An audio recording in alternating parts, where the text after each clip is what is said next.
Welcome to the astrology, tropical astrology chart reading course. And well, this is the third session, really. But realistically speaking, how to read the chart won't begin until probably next week, depending on. Well, we've had some technical difficulties for a start, so that's not a problem. But I need to lay the foundations for all the ingredients and all of the tools that we need before we can actually go and really read a chart. So today I'm going to take this opportunity to release my PowerPoint presentation, one of 22, called Astrology, the Word of God. And so what you're going to be seeing today is Astrology, the Word of God presentation. And the first half is laying the foundation for the holy science, and the second half will have the charts of many famous people that we know, and we're going to go through those charts and learn how to read their charts. And so this way we will be able to learn how to read charts simply by going through the charts of other people. And that will be one of the techniques we will use. We will just do it the easy way. I've thought about this quite a lot, and at the moment, if to teach astrology properly, I'm not in the situation to do that because I need cameras, I need a whiteboard, a big whiteboard, and I need technicians to help me to go from sharing on screen to sharing my whiteboard. So since I can't do that, I'm very, very limited and restricted here, and so I'm going to have to do this another way, and it's just as effective. There's no problem with learning astrology this way. This is going to work, and it's going to be very, very effective, but it's not exactly how I plan to do it. Nonetheless, if you bear with me, a lot of wisdom, a lot of understanding will come from these presentations. Now, before I actually go to the presentation and lay the foundation for tropical astrology, what I'm going to do is discuss the most amazing astrological, astronomical, stellar event of recent history. And this happened on the 5th of February 1962. On the 5th of February 1962, all the visible planets were aligned in Aquarius. Now, this can only happen tropically. It cannot happen sidereally. In the sidereal system, the Jyotish or Vedic astrology, these planets did not align at all. They were all grouped together, but they were spread out over two signs, which were Aquarius and Capricorn. Whereas in the tropical system, they were all grouped together in Aquarius. So this is why I say, folks, we need to understand that the tropical system of 12 signs is the foundation and basis for all other sciences, not just Jyotish, sidereal, or any other system of astrology, but for all sciences, all of them, because only tropical astrology is based on the ecliptic of the sun. And it is the ecliptic of the sun that determines all other things. He is the boss. The boss is the sun on the ecliptic. So what I'm going to do is just share my screen now. And of course, I'm not dissing any other forms of astrology at all by doing this. I'm just showing that the tropical astrology is 100% accurate. You can rely on it 100%. Santos is back. I think we are gonna rock and roll.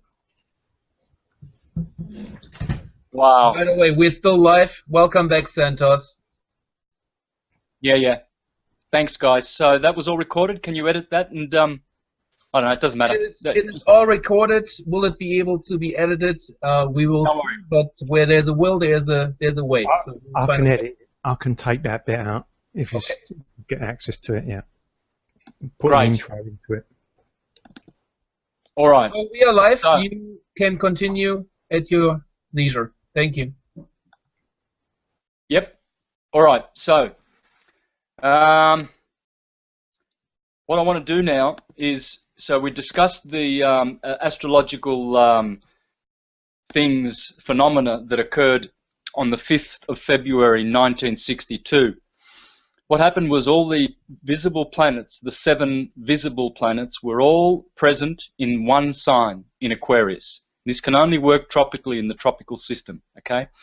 Now, this alignment only occurs every 4,370,000 years, according to Manly P. Hall and the Vedic astrologers. The Vedics have calculated that the 7 visible planets can only be one planet, which will be called a stellium, or you could call it a conjunction.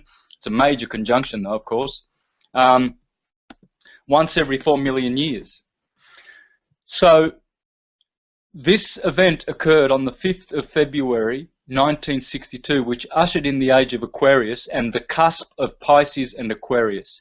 So basically what we had was, we had, in the last 50 years, from 62 to 2012, we had the cusp of Pisces and Aquarius. Very, very tumultuous energy, folks. And that's what we, all of us, all of our generation have gone through. But now, there's no more Pisces. Pisces is gone, and I know a lot of people will disagree with that. There'll be a lot of astrologers that will jump up and down. But rest assured, if you follow the ecliptic and the tropical system, you will never fail in all of your astrological work. There are people out there who are saying that tropical astrology is incorrect because of the 2 hemispheres, which we know, of course, on the flat Earth to be the inner and the outer hemispheres, and not the northern or southern. There is no such thing. And so this is erroneous. Please do not listen to any of these astrologers. They are buffoons. They have not done any natural science. They've not studied the natural science of astrology, period. And so they go around telling you that precession has caused the tropical system to be out of whack. I have proven that in my presentation to be totally erroneous completely. And they will tell you that Librans born in the southern hemisphere are Aryans. This is a total crock. And please, as the moment you hear this rubbish, turn your ears away from it, because it is stupidity to the max. This is what the evil ones, the demonic worshippers, are teaching to stop us from understanding the true system of tropical astrology, which always was, is, and always will be 100% accurate. Please do not listen to any of these other buffoons who are teaching all sorts of moronic rubbish. Okay? And the way you understand tropical astrology is go through my astrotheology presentations. Just go through them and look at the sine wave, look at the ecliptic. Everything happens on the sine wave and on the ecliptic. That's the only way to understand astrology. It's the pure way, it's the natural way. Okay, so let's have a look at what happened on the 5th of February 1962, shall we? Absolutely. Okay, now where's me? Oh gee, how does that happen? Can you see my screen now? No.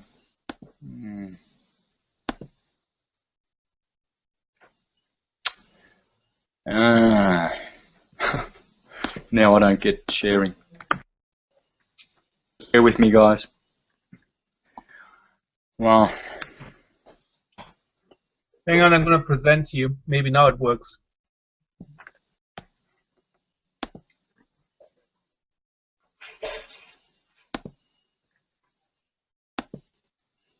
here it is. Okay. Now, you guys can see my screen, can you?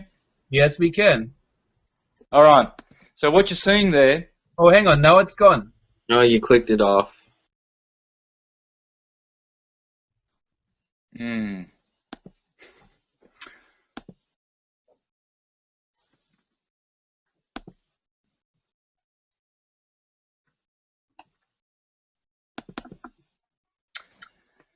All right. I'm having trouble here too now. Yeah, maybe unclick the full screen button once more. That way we had actually good success the last time. Yeah, I didn't have it on. Okay. It's all right. I'll work it out.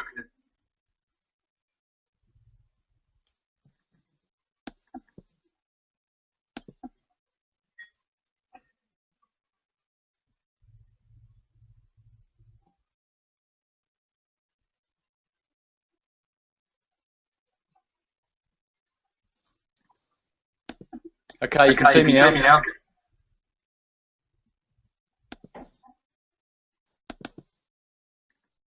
Can you see my screen?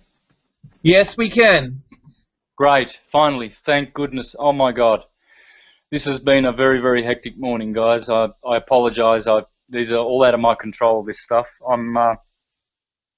Worst comes to worst, we can actually do this on my Friday. So we'll have Kimmy's show tomorrow and Summer, and then we'll have the Astrology General on Thursday. Friday I can do this one again. But for your benefit, let's go through. So here we have all the 7 planets in Aquarius, as you can see, on the ascendant. You see the AC here. This is the most important feature and the first thing you will learn about astrology. This is the ascendant. This is the rising sign. So at 6 a.m. on the 5th, this is set to the 6th, 6 a.m. the 5th of February 1962, the beginning of the age of Aquarius. And all planets, all the visible planets were in Aquarius. As you can see, Mars and Saturn rose first. These are the first ones to rise, the ones that are up high. And then Jupiter down here, the blue one, this rose the last one on the 18th degree of Aquarius. Now, as you can see, Venus is not far in front. Mercury is not far. They're only separated by 1 degree. Then the Sun is the 15th degree, and the Moon is on the 13th degree. These beautiful planets, they are all benefics, whereas Saturn and Mars are malefics. Saturn being the greater malefic, Mars is the lesser malefic. So the other planets are benefic, which means they bring benefits and good things in the chart. Treasures, luck, success, joy, bliss, happiness. And not that Mars and Saturn do not either, but they have their work to do, which is more abrasive, more cruel to be kind. They give other gifts. Sometimes they give death, accidents, injuries, harm, illnesses, obstructions. But that's the reason they are called malefics. And as you can see, they are together also, but in the 3rd and 2nd degree of Aquarius. But altogether, these planets are all in Aquarius, rising. So on that day, and if there were some cameramen around, they would have taken the pictures of this, but I don't see any available anywhere in any book. I don't think anyone was aware that this was going on that great sacred day. And so what we have here is really the ushering of the age of Aquarius and the beginning of the 50-year cusp of Pisces and Aquarius, which began in 62 and ended in 2012. This is why 2012 is so important, because it's the beginning of the fresh age. Only Aquarius is influencing the solar system now. Aquarius is channeling its spiritual waters to us through its being the sign on the ecliptic for the next couple of thousand years. And so at the equinox, that is, so there is a precessional slippage of the equinoxes, the equinoctial points. This is a natural phenomenon that has been known for thousands of years, and it does not worry at all the tropical system, because the tropical system is dependent on the ecliptic. And the ecliptic always begins on the 21st of March every year since time immemorial, and always will, and it will never move. And those tropical points are what determine our tropical system. So here you can see at 6 a.m. what the stars look like. They were all above the horizon. As you can see, the AC is the ascendant, the rising point, where everything rises. And so this is, everything above here is above the horizon, and over opposite the ascendant is the descendant, which is not clearly demarcated in this astrological website, but nonetheless it is here that the horizon finishes, and everything above is daylight, and everything below is, well, basically out of our sight. We cannot see this due to the vanishing point of our perspective on the flat Earth.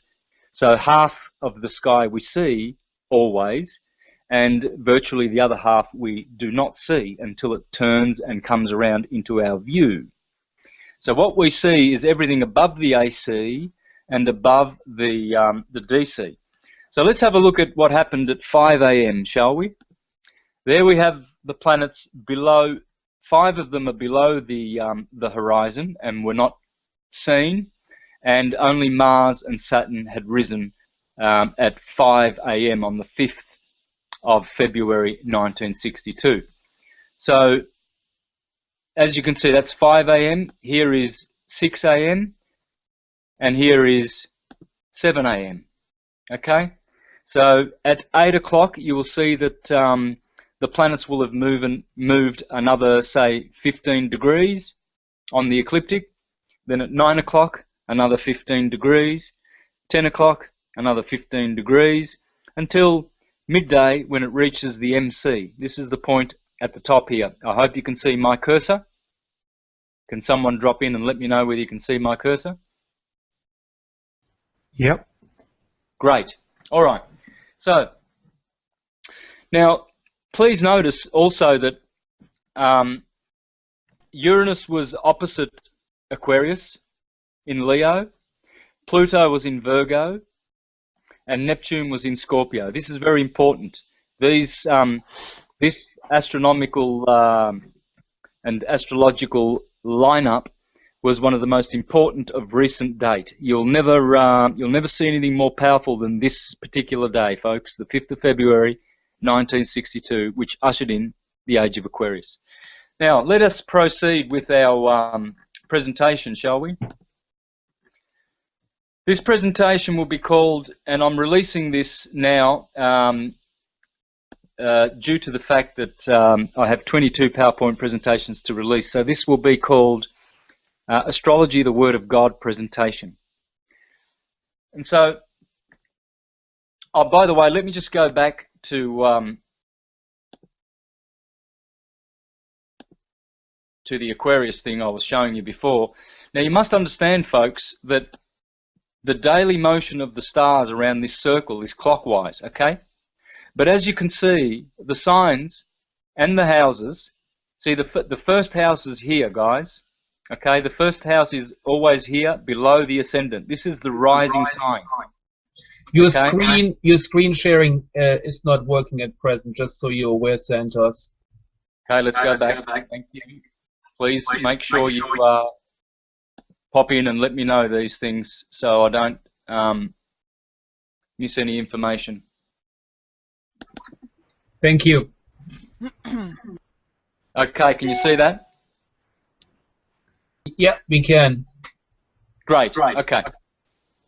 Thanks, Hakan. If you can stand by, you know, you can even keep your mic unmuted if you're quiet in the background, and just you know, talk with me and just let me know that everything is going okay. I don't mind at all. Interrupt any time. Okay, I'm here. All right. So, oh yeah, you might have to mute it actually because it's good feedback. Sorry. So, as you can see, if this is 5 a.m. and this is 6 and this is 7, you can see that all those the daily motion is clockwise, but the signs and the houses are anti-clockwise. Okay. Now, the signs, of course, are spinning around, and they're always changing. Okay, turning clockwise, but directed anti-clockwise. As you can see, Aries here, followed by Taurus, Aries is the first sign, guys. Taurus is number 2. And Taurus is here in the 3rd house, okay? Gemini is number 3. Cancer, Leo. So watch those signs again as I go through. Look at have a look now. You can see Aquarius is at the ascendant, right, at 5 a.m. It's still there at 5 a.m. It's moved 15 degrees. And now it's, sorry, at 6 a.m. That was 6 a.m. there. This is 7 a.m. Okay, now Pisces has taken the place of the 1st house. The ascendant is the 1st house. So you must understand how this is working. All the signs are turning, and the planets, clockwise through this wheel. Okay?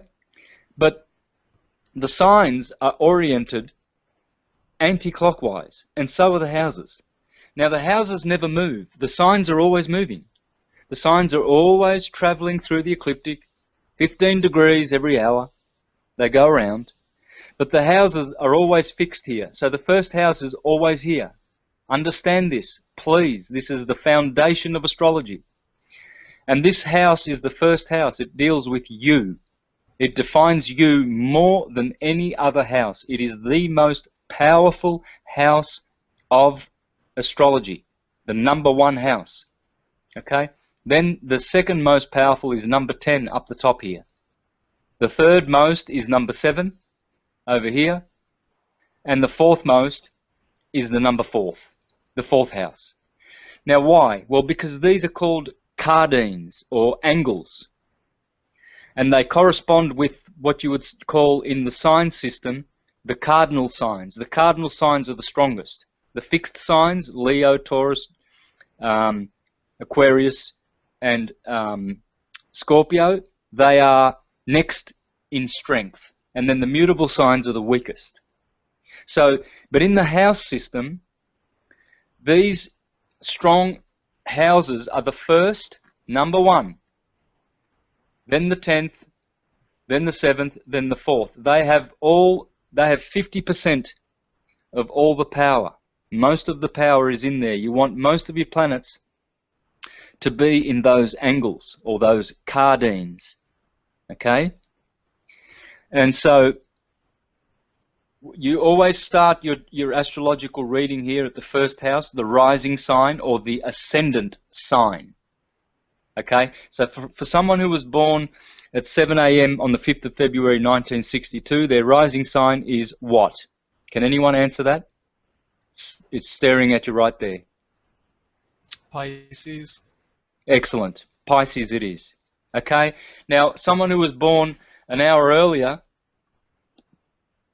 at 6 a.m., they have an Aquarian rising sign. Okay? Because the ascendant is pointing to the rising sign. That's where everything rises. And everything descends in the west. Everything sets where the sun sets over opposite in the 7th house in the descendant. Okay, so when we're doing astrological charts, we start with number 1 and we find out the person's nature here. Then number 2 tells you their wealth, their substance, their money, how much income is coming into their home, into their life, how much substance. Number 3 has to do with their brothers and sisters. It's the house of short trips and brothers and sisters. Number 4 has to do with the home. And this tells you how the person, the quality of the home life of the individual, the private life. Okay? Number 5 has to do with pleasure and children. Number 6 has to do with health and labor, your workplace. Number 7 has to do with partnerships and marriage. Number 8 has to do with death, creativity, inheritances, and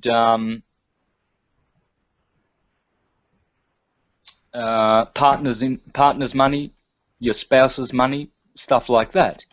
Number 9 has to do with religion, dreams, visions. Number 10 has to do with dignity, honor, glory, distinctions. The public life, which is opposite the 4th house, the private life. Private, public. Number 11 has to do with friends and good luck. Number 12 has to do with enemies and bad luck and fear and anxieties. So you can imagine this person here who was born at 6 a.m. on the 5th of February. You can see that this has activated the house of enemies, hidden enemies. And this person would no doubt be suffering with anxieties and fears and, well, all of those negative things, because the 12th house is really the weakest house. These are weak houses in astrology. They don't have much strength like the angles. They are called cadent houses. And the cadent houses precede the angles, or the cardines rather. So the 12th, the 9th, the 6th and the 3rd, they are the weakest houses. They are called cardines or angles. Sorry, excuse me, that's totally wrong. They're called cadent. Cadent in Latin means to fall. So they are weak, they are fallen, they don't have much strength. Okay? And in the middle, you have the succedent houses. These have medium strength. Okay? So keep that in mind. We are going to elaborate on this much more in the subsequent sessions and calls that we're going to do. So don't worry if you didn't get all that. Okay, great. That works wonderfully, Santos. Please keep going. Great. Excellent. That's what I need. I need a little bit of coaching there. Thanks, Hakan. All right. So this is the title of the book, The Light of Egypt, which will be prominent in this presentation. Here we have the typical globe set up for the hemispheres, east and west, and north and south, and it shows the equator and the Tropic of Cancer at top. Here, curved, and the Tropic of Capricorn below, and here you'll see a sine wave. Okay, this is the... Your screen's off again. Oh, shit.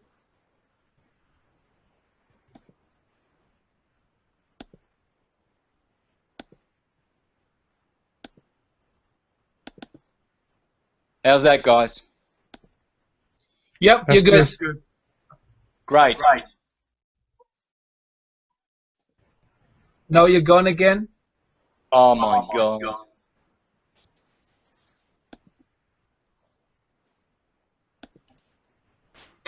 Yeah, no worries. This is live, but it's still a private broadcast, so we will get it edited, and then it will be uploaded accordingly, so everything should be fine, okay? So just be at ease. Thank you so much, Santos. Yep. Thanks, brother. Okay, so here we see the typical setup of the globe setup, which is erroneous. Hang on. Your screen is not sharing. Oh.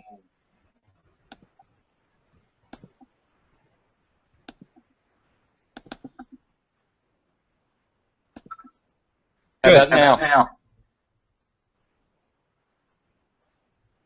It was there, and then it went away again. So basically, what happens every single time someone is talking, the screen is being taken over by the person who is talking. So in this case, try it one more time, and if there should be a problem, I will let you know. If there's no problem, I will be quiet. In that case, please keep going, okay? Alrighty. Alright, well, I'm hoping you can see that now. I think you should be able to see that. Yep. Great. Alright, guys, let's persevere. Now, this is the typical globe setup with the equator dividing the northern southern hemisphere. And you can see the Tropic of Cancer at the top and the Tropic of Capricorn at the bottom. And here you'll see a sine wave. This sine wave is the ecliptic.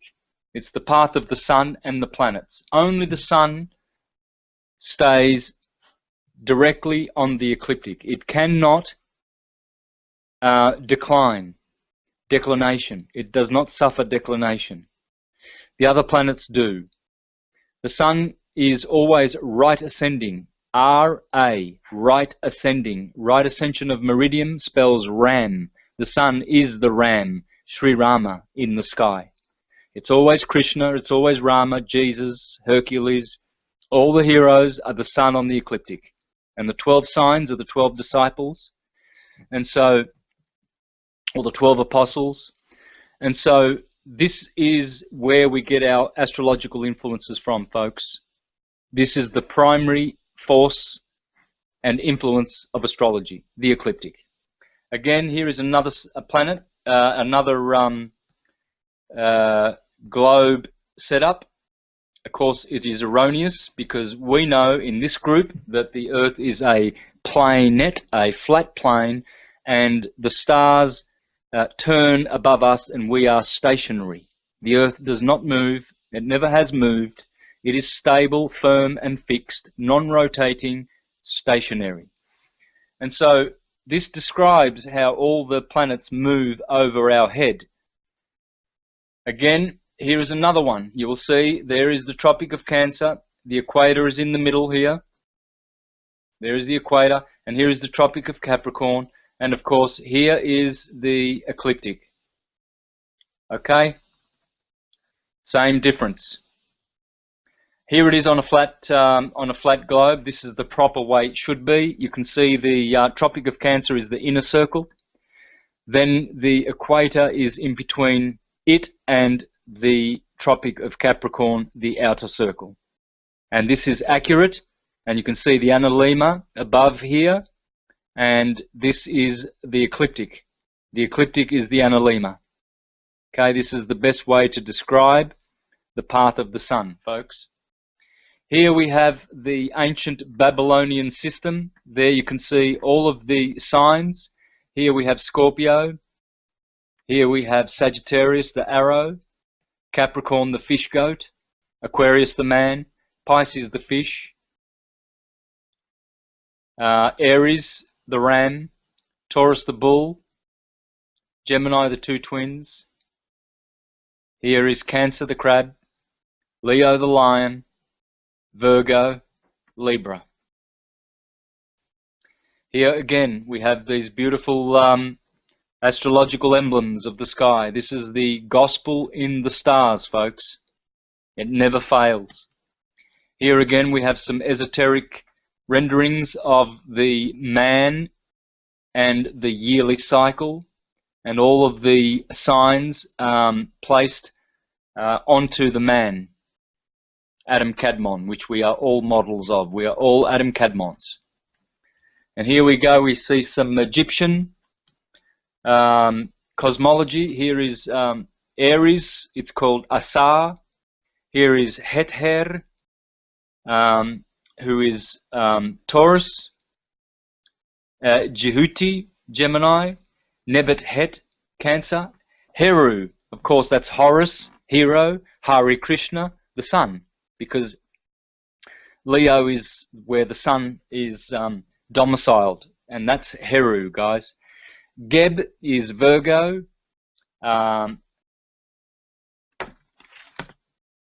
Here we have Oset. I need my glasses. Oset for Libra. We have Anpu for Scorpio. We have Sekhmet for Sagittarius, Set for Capricorn. Interesting, isn't it? Set. The ruler of Capricorn is who? Can someone help us there? The goat? The ruler of Capricorn. Which planet is the ruler, the domicile ruler of Capricorn? Saturn. Saturn. Yeah. So how does Set tie in with Saturn? 7? Yeah, exactly. It's the same. He is the 7th planet. Shabbat, Sabbath, and Saturday. So there you go, guys. You can see clearly here. Please notice the Egyptian names, please. Here we have Aquarius. We have a goddess, Maat. Now, Maat is backwards for Tam, which is Tammuz, Thomas, atom. Okay? And, of course, Maat is the Aquarian God, because he's the man, the only, really, the true emblem of man in the zodiac, the Aquarian sign, Mahat. And then you have Nut for Pisces. Okay, and that's Nut is the goddess of water, the nighttime sign of. And notice how Aries starts here and goes around this way, right? In all my presentations, I have Aries here, going up to the Tropic of Cancer, and then going down here to Libra, but it doesn't matter. Remember, folks, these are graphics. It doesn't matter whether you start here with Aries and go anti-clockwise, or you start over here with Aries and go clockwise the way I've done. I have chosen to do it my way because one day, when everything all gets sorted out and all the sciences become syncretized on the planet collectively, it will be the best way, rest assured.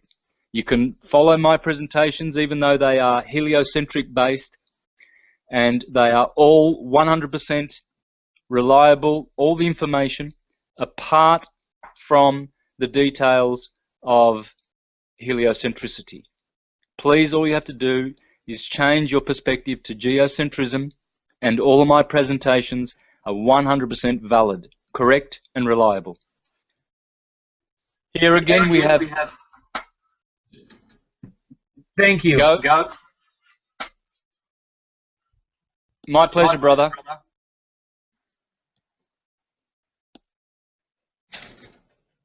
You know, and so here we have the Dendara stone, which is, they say, 5,000 years old. I say 50 to 60,000 years old at least, according to Abdel Hakan Aswan from the Kemet Mystery School of Egypt. He is the indigenous wisdom keeper of Egypt. He passed away 4 or 5 years ago, of course, but if you look at Carmen Bulta's Pyramid Code documentary, you will see Abdel Hakim Awian. Sorry, I said his name wrong, didn't I? Abdel Hakim Awian. And this family is still active in Egypt, and they are teaching that Egypt is 50, 60,000 years old, the current civilization that we know. So I'm saying that that this stone is older than 5,000 years old, but if we should take it to be 5,000 years, let's do that. Let's go with the consensus academic view of this stone, which is now in the Louvre Museum, I think, or in the British Museum. So for all the people who say, oh, Libra was inserted by the Greeks 2,000 years ago.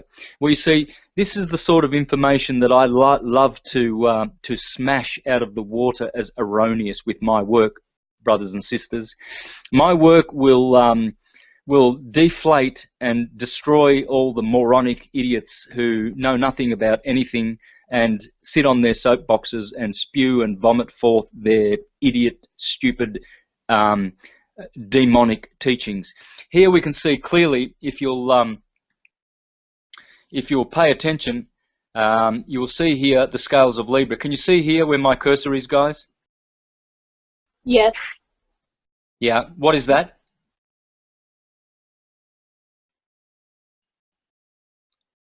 Those are the scales of Libra, folks. Okay? Let me see if I can enlarge that. Can you see there now? Uh-huh. Yeah, the scales.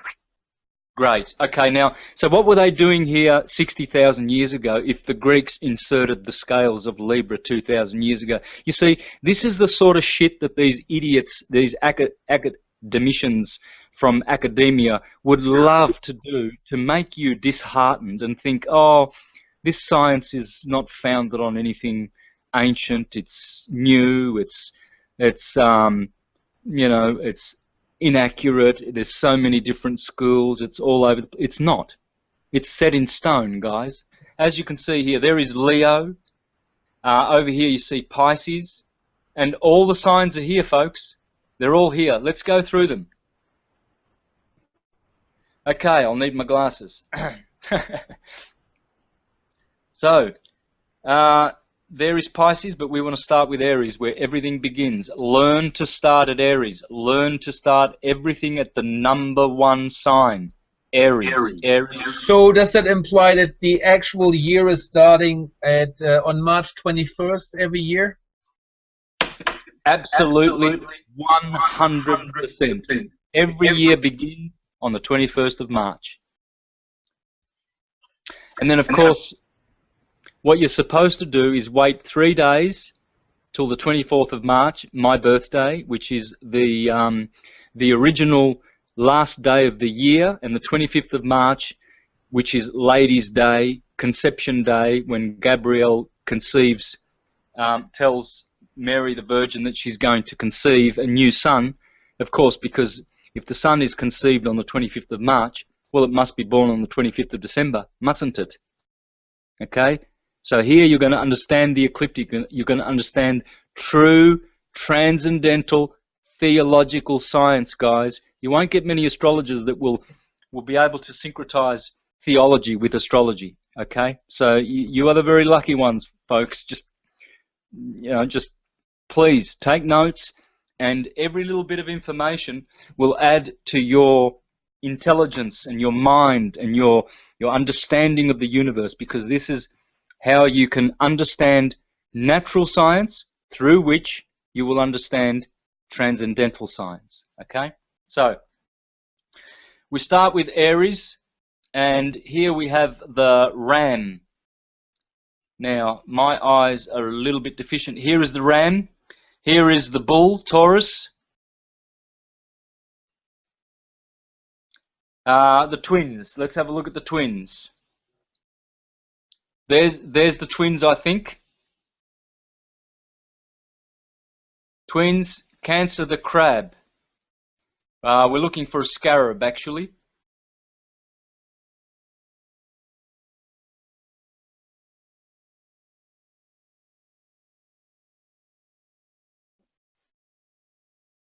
Okay, there's Leo after Cancer. We'll get back to that.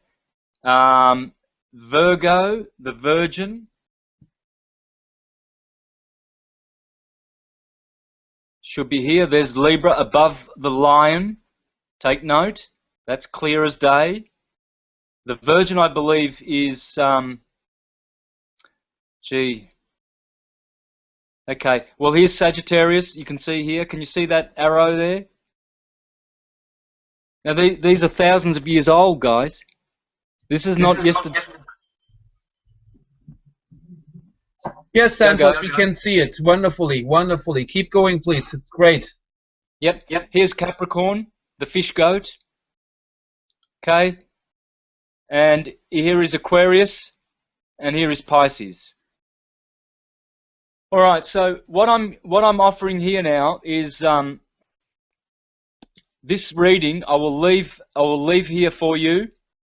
This is chapter 1 of Thomas H. Burgoyne's second volume of Egypt, the Science of the Stars and the Soul, and the Light of Egypt book, in which he explains that all of astrology, its primary influence, comes from the sun on the ecliptic. So take note. I will go through this slowly.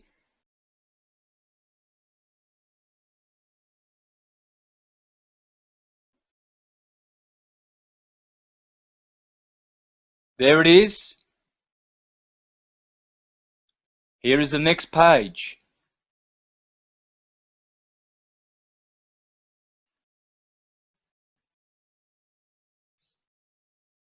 Whoops, I've gone too far. Excuse me, guys. All right, here it is.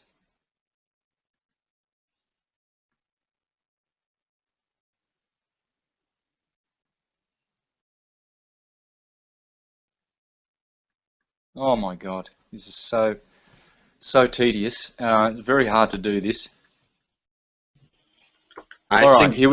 I suggest everyone just buy that book. Everyone in this group, Yes, just buy that book. For sure. Good idea. Buy it. Volume 2. But this writing, I will leave it up so that folks can read that. Here we go.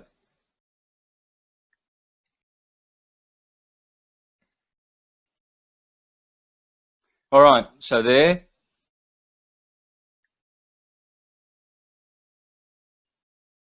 I'm not going to go through this because I read this last week, guys. I read this and it's very important information. This is why I'm going slow. It's very essential that you get this in. Once you get this in, you will be a master and you will leave everybody behind in all sciences. But as long as you understand this, here again.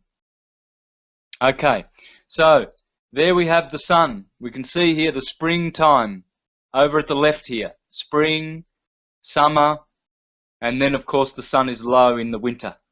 Okay, that's the sine wave, guys. Everything's a sine wave. It's a thought wave universe. No particles out there, bros. No particles. They don't exist. Okay, photons do not exist. Electrons do not exist. Protons, neutrons, they are the inventions and the concoctions of academic types who are materialists. They look at everything materially. They do not understand the spiritual nature, the spiritual causes that we do. Okay, they are deficient, they are retarded, they are mentally dishonorable, and they have violated the laws of the universe, and they disrespect their creator. Okay, so this is how we respect the creator. We learn the creator's science, the science of waves, thought waves, toroidal spirals or helixes. Okay, helices. Here we have Thomas H. Burgoyne in The Light of Egypt, Volume 2, I think it is, or it might be another one of his works, actually. I don't want to confuse you because, yes, it is. This is another work of Thomas H. Burgoyne, but I thought it's very appropriate here to discuss this. He speaks about the, I'll start from the top here, just here. He's just discussed all the 7 planets. And this is what he says. The above are the 7 active principles of nature. So that's the moon, the sun, and the 5 visible planets. As we saw before, all grouped together in a grand stellium in Aquarius on the 5th of February 1962. And this is what he's talking about. But the ingenious student will notice that 2 of the major planets have not been so far noticed. We refer, of course, to Uranus and Neptune. Our previous footnote explains this omission, and it is only necessary in this place to add thereto the fact that each of the 7 principles enumerated have 3 planes of action: the spiritual, the astral, and the physical. Okay? So the astral is more like the mental nature. I'll have to get that person, tell them I'm on a call.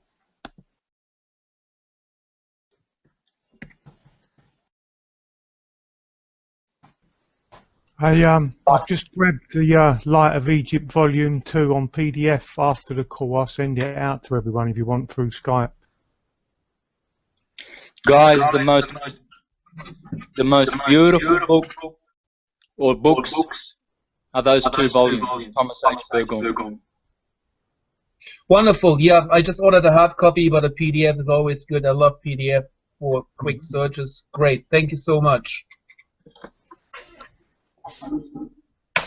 Those are the 2 works that put me on the track to syncretism, guys. Without those works, I don't know where I'd be, but I thank the heavens that those books dropped into my hands. As the great Marsilio Ficino, not Marsilio, the student of Marsilio Ficino in the Renaissance days, Giovanni Pico della Mirandola, said, the heavens have caused certain books to fall into my hands. And he was a great syncretist, folks. And Marsilio Ficino, who translated the Hermetica and the Corpus Hermetica and the Platonic wisdom in the Renaissance days, he was one of the greatest astrologers known to man. Okay, Pico did not follow the tradition of astrology, but he was a syncretist nonetheless. So we are the most complete ones in this group because all sciences are welcome here, all of them, and they are all understood here through the ecliptic and only through the ecliptic. There's no other way. There's no other way. And we're going to learn that. Santos, Yep. the book's in the feed for everyone now, on the chat feed. Thank you. Wonderful. So let's continue on here, shall we? Glasses on.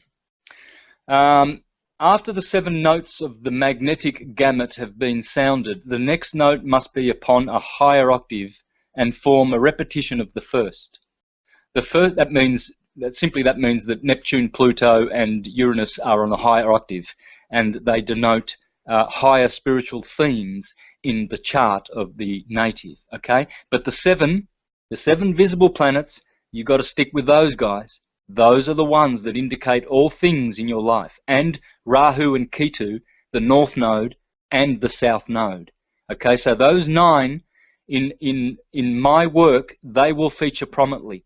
The asteroids and all of these other secondary bodies, such as, say, Dark Lilith, Chiron, and all of these other guys, Juno, they're not going to feature so much. So we're not going to really worry too much about those, but we will also deal with them.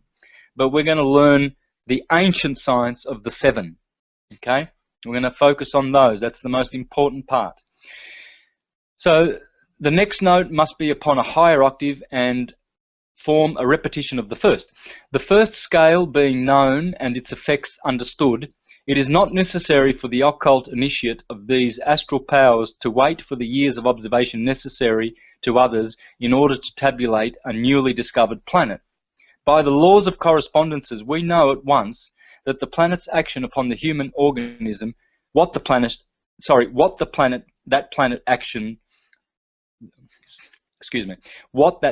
action upon the human organism will be.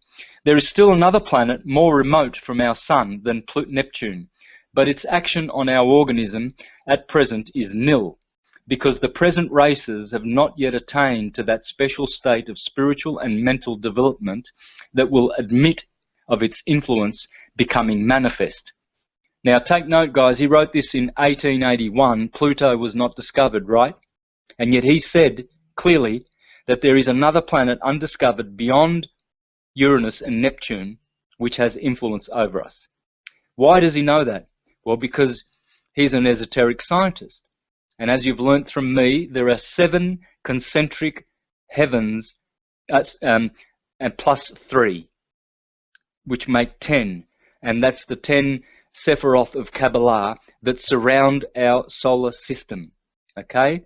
There are 10 of them. And Pluto is the last one, the primum mobile. He is the last of all the influences. And we're going to understand his influence in our studies here. Neither will such a planet become visible to the Earth's inhabitants until there is sufficient mental force of the requisite grade to enable its existence to become apparent. All right, so I wanted to share that with you guys. The point I wanted to share here is he's clearly saying that the above, at the very top of this page, he says, the above are the 7 active principles of nature. Stop right there. Understand that Saturn, Jupiter, etc. are the 7 active principles of nature. They are action heroes. They are our 7 archons, our 7 potters of Memphis, our 7 colors of the rainbow, our 7 chakras, our 7 musical notes. They are everything. They are our diatonic octave, and they work with the 12 passive forces of nature, the 12 signs. Now, the 12 passive forces of nature, the 12 signs, they also have the same elements of the 7 active planets. But 7 and 12 are the holy numbers, guys. They are the holy numbers of creation. 12 is mind, 7 is the body. The body is 7. Everything in your body has 7. Every organ, it's all 7-fold, and it is also 12-fold. The cranium has 12 cranial nerves. The body has 12 systems. There are 12 12 petals in the heart chakra. There are 12 nerve ganglion endings in the solar plexus below the heart chakra. 12 is the number of the body. 7 is the number of the body, but 12 is mostly mental. Okay? So it's very important for us to understand this, folks. And you are getting it firsthand. So what I want to focus on here too now, this is from a book, The Key to Bible and Heaven, by, I think it's, gee, you'll have to hit me on Skype for this later. It might be Anderson, one of the best Bible astrologers from the last century. But you'll notice here, he's starting here at the middle here where it says Saturn's ecliptic. Saturn's ecliptic time corresponds to the time given for the moon. Saturn remains 28 months of the year, or years, in a sign. He makes a circuit of the 12 signs in 336 months, or years, that is. Saturn makes 36 circuits of the 12 signs of 28 years, each in 1,800 years. Now, embed this number into your minds, 1008, folks. This is the number of Krishna, 108. The number of your rosary beads, or your japa beads in the Krishna science, 108. 108, or 1008, is a very, very sacred number. Why? Well, because Saturn, in 12 revolutions of Saturn, it equals to 1008 years. Same thing with Neptune. Have a look at Neptune. Okay?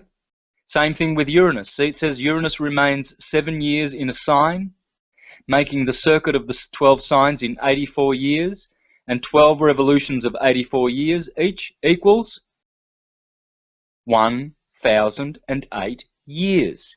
Neptune.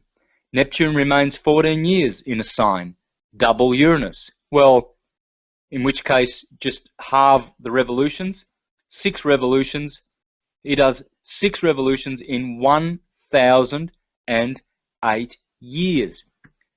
Friends, these are our timekeepers. As the Bible says that 1,000 years is a day in God's eyes, and vice versa, time is kept by this pattern of 1008 years, folks.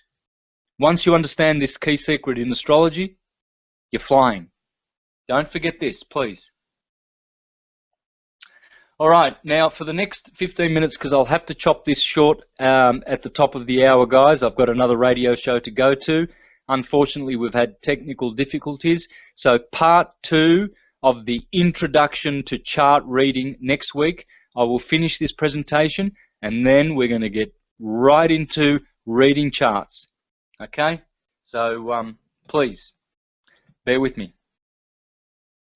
Here we have this book also. You'll have to hit me up on this on Skype one day if you really want to get into this book. This is another biblical astrological book that I have in my collection. Reverend John Butler, rector of Lightsborough, felt himself called upon to exterminate astrology in England. To do so effectively, he began to read moderately on the subject, with the result, in his own words, it begot in me a reverence for these grey hairs, which is unjustly as ignorantly as I have despised. I find that next to theology, nothing leads me more near unto the sight of God than his sacred astrological study of the great works of nature. Dante, to whom astrology was the noblest of sciences, wrote, I saw the sign that follows Taurus, and was in it, O light impregnated, with mighty virtues from which I acknowledge all my genius, whatsoever it be. John Ruskin, the greatness or smallness of a man is, in the most conclusive sense, determined for him at his birth. Ralph Waldo Emerson, great Neoplatonic teacher. All of these guys are Neoplatonists. There's no dud.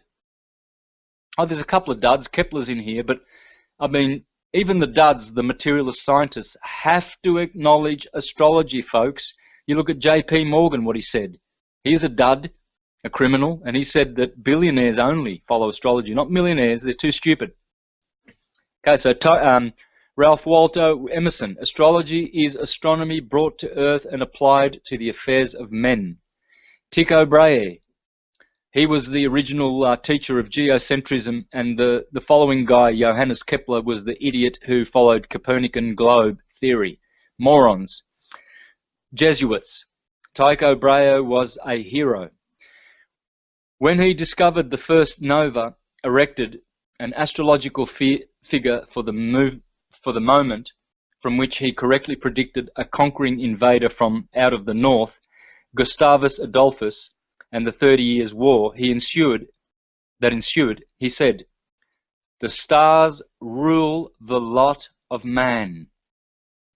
Okay, Johannes Kepler, the moron, discoverer of Kepler's law of motion in orbits, successor to Tycho Brahe as astronomer to Emperor Rudolf, and the author of many astrological pamphlets, said, "An unfailing experience of mundane events in harmony with the changes occurring in the heavens has instructed and compelled my unwilling belief."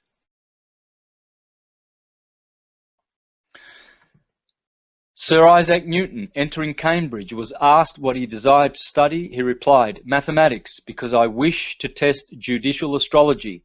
In later years, when chided by Halley for his belief in the validity of astrological principles, he replied, "Evidently, you have not looked into astrology." I have.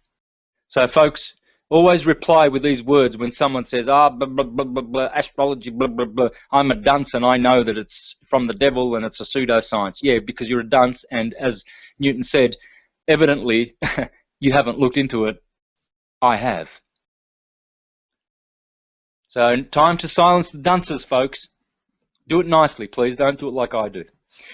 John Burroughs, man is a little... Go on. Oh, no, I just wanted to say I kind of did like how you did it because I used to be the same. But, yeah, sometimes being a little gentle helps too. But, you know, right now, you know, it is what it is. I get you. Thanks, brother. You're too kind. That's all. You're too loving. Thank you. But it's true, guys. We can be gentle. We can be loving. And, you know, I do promise that I will be as much as I can. Because it's not my purpose, my role to judge. Okay, now, Santos, how much more time do you have for tonight? 9 minutes. Okay. I'll wind it up. Don't worry.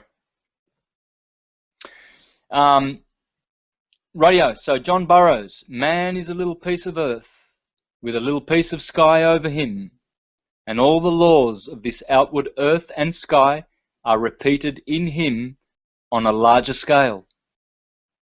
That's it. Macrocosm, microcosm. As above, so below. Dr. Charles Nordman. X-rays coming from the stars which abundantly emit these rays exercise influence on the life organism of each of us. Sir Francis Bacon. The natures and dispositions of men are not without truth distinguished from the predominances of the planets. St. Thomas Aquinas, the celestial bodies are the cause of all that takes place in the sublunar world. Sublunar, everything below the moon, which is the first lady, the first heaven, the number one lady of the heavens. Sir W. Drummond, the science of astrology is a holy thing. John Milton, knowledge by favour sent down from the Empyrean to forewarn us timely. Hippocrates. Now get this one and remember this one, folks. If you're going to remember any one of them, remember Hippocrates, because of course the doctors, they all have his oath on their wall, but they somehow seem to omit this the last piece of the quote, don't they? The most revered name in medicine said, "A physician without a knowledge of astrology has no right to call himself a physician." Of course, I've said this many times in my presentation.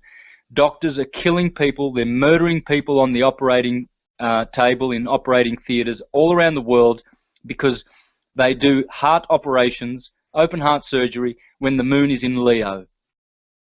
They don't respect the moon. They don't know that if the moon is in Leo, the heart will bleed. They do brain surgery when the moon is in Aries.